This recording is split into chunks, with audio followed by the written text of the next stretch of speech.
Hi everyone, it's Heidi from Flutter by Heidi, and I'm Heidi Smith, an independent Stampin' Up demonstrator based in the United Kingdom.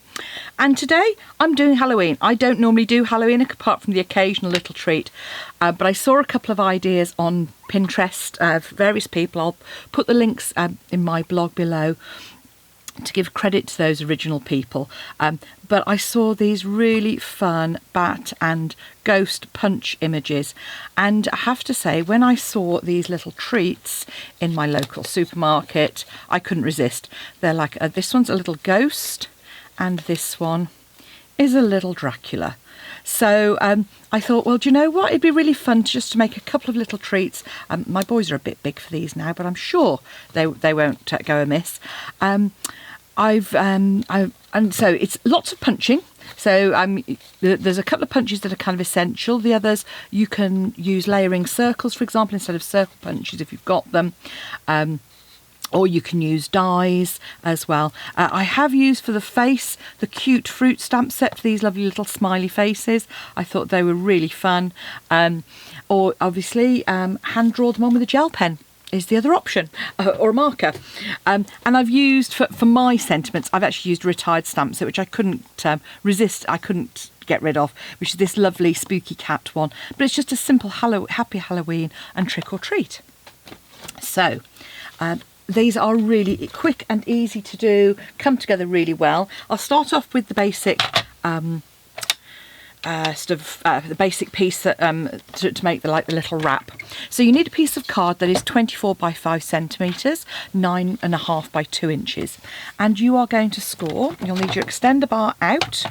You're going to score at 9 and at 12, 17.5 and 20.5.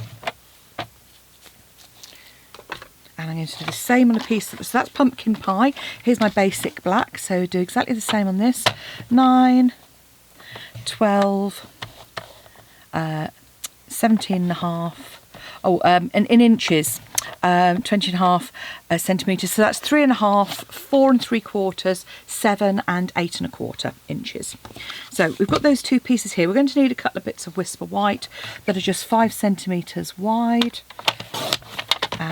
by just of 3/4 of an inch, or sort of, no, actually just over half an inch, 1.5 centimetres. So I'm just going to do a couple of those now while my trimmer is out.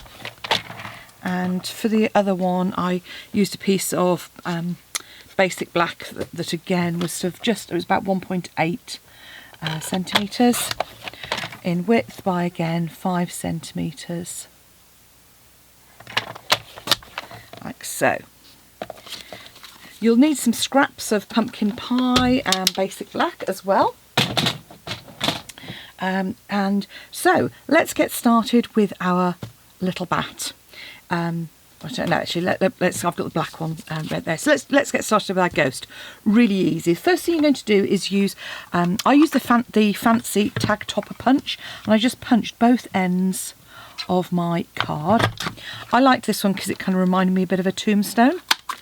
If you're going to, so like so. So again, I'm going to do both of my pieces. Oh, I've obviously cut that one a little bit on the narrow side.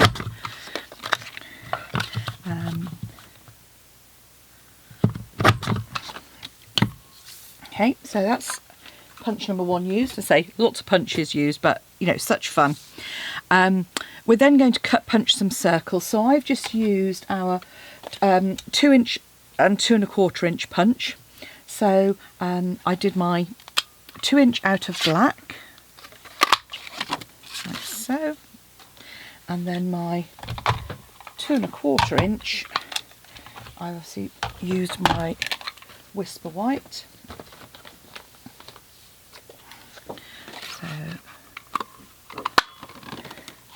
And then to create the ghost, this is so easy and genius. It might have been Mary Fish who did this, actually. I can't remember on the ghost.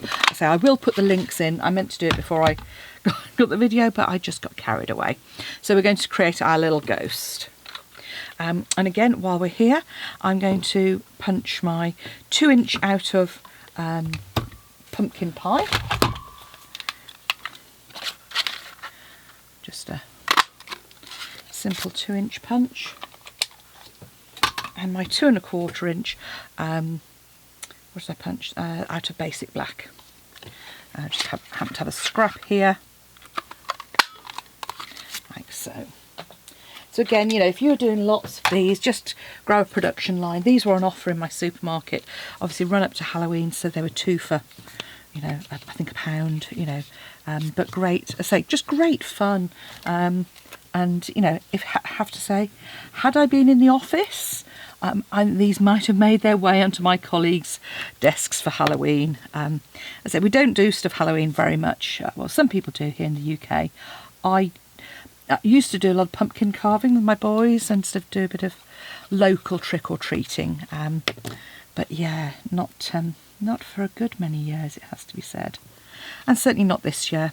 In our local area that we're doing, so people are kind of doing pumpkin trails instead, so that the kids can still go out and have a look and sort of do a bit of a pumpkin trail, which I think is a great idea, without worrying about the dangers of mixing with people that we shouldn't be mixing with.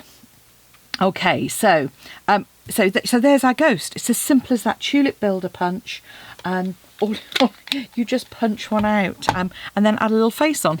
So I rather liked this one. A bit of Memento Black on the face. Okay, and then again, all I'm doing is just grabbing my I've got a G block here with my sentiment on it, just Happy Halloween. So there are a couple of stamp sets in the autumn and winter catalogue which have sort of similar sentiments in. As I say, I haven't indulged in those this year. You know, as I say, there is a limit, and my cat one I love. So just a dimensional on the back, and add our ghost to the front. Then, when you create this, all you're going to do is obviously just reinforce those score lines, like so. And to add it, all I've done is I've just used a glue dot on the very back, and I just kind of stand that upright first to make sure it's in place. Fold this one back on itself, so you can see there you're kind of creating this little wrap. That just attaches to the front with another glue dot, little glue. I'm just using a bit of Tombow there. So, you know, you could get 4 of these out of a sheet of A4, you know, and the other scraps would be used for the other bits.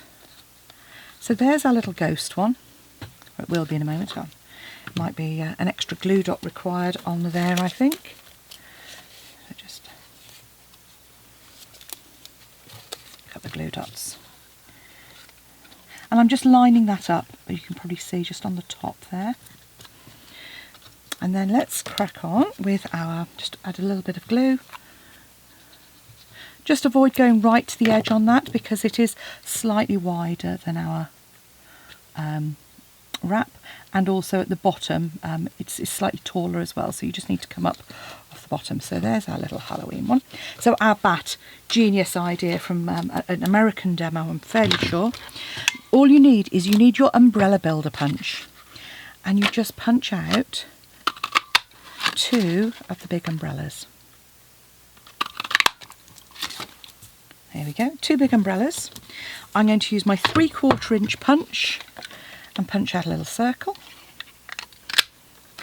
I'm using my craft ink. You could heat emboss in white if you wanted, but for speed I just felt, and I'm using the other face again just to speed it up. So there's my craft ink little smiley face. Out of the scraps that are left, I've just cut just very roughly 2 little triangles, because I wanted I'm very lucky, I have long-eared bats near me, so I wanted my little bats to have pointy ears, and you could obviously make those a bit longer. You could possibly even use the curved bits, actually, thinking about it, to make them really long-eared bats. Those kind of curved sections on there. You know, you could use that as a bit of an ear if you wanted. And all you do is add a little bit of glue down the centre and pop those two on top of each other. How brilliant. As I say, I will find the details of the lady that came up with this idea, because I just thought it was such fun. I've just used a large dimensional as well for the face, and I'm just going to add that on first and then add a couple bits of glue on the top there for my ears. This is the fiddliest bit. So again, you know, if you didn't want to have, it would speed it up if you didn't have ears on there, I guess.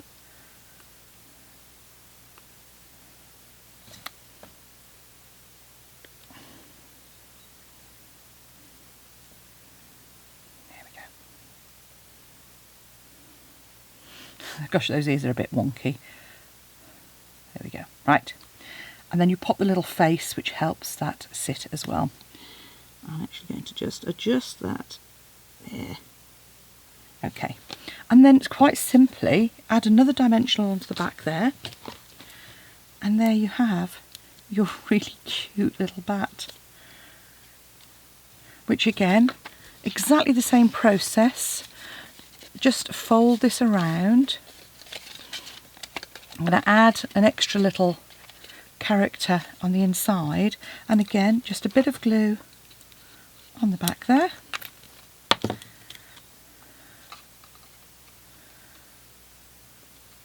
For our little bat. A bit of stamping for the top. As I say, in this instance I've actually used the Trick or Treat sentiment and a bit of pumpkin pie. You can tell I don't use pumpkin pie very often. I've still got an old style pumpkin pie ink pad. Still works fabulously. Just need to stand up, try and get that half a chance of being straight. Yay! Hey, that half a chance worked, I think, for a change. Then again, just a smidgen of ink on the back. Now on my first one, I actually put a little bit of plaid tidings on the front there as well. That just added to it, just because I happened to have a scrap that fitted at the time. So again, depending on what you're doing, I've got a lovely, my dog has obviously been close, and then that's just going to fit on the front there. And all I would say with this is, if you find that with mine, when I cut it I could see that it was a little bit narrow, if you make sure you centre it so your sentiment sort of hangs over slightly, just come in and trim that off afterwards. For a little Halloween treat. I don't think anyone's going to notice. They might notice the fact that Here we go. Here we go. And those go together, just like so. So there we have some fun, very quick, very easy Halloween wraps using a bit of punch art. Thanks for watching. Come back and see me again soon, and I'll see what else I can do with Halloween without Halloween stuff. Thanks then. Bye bye.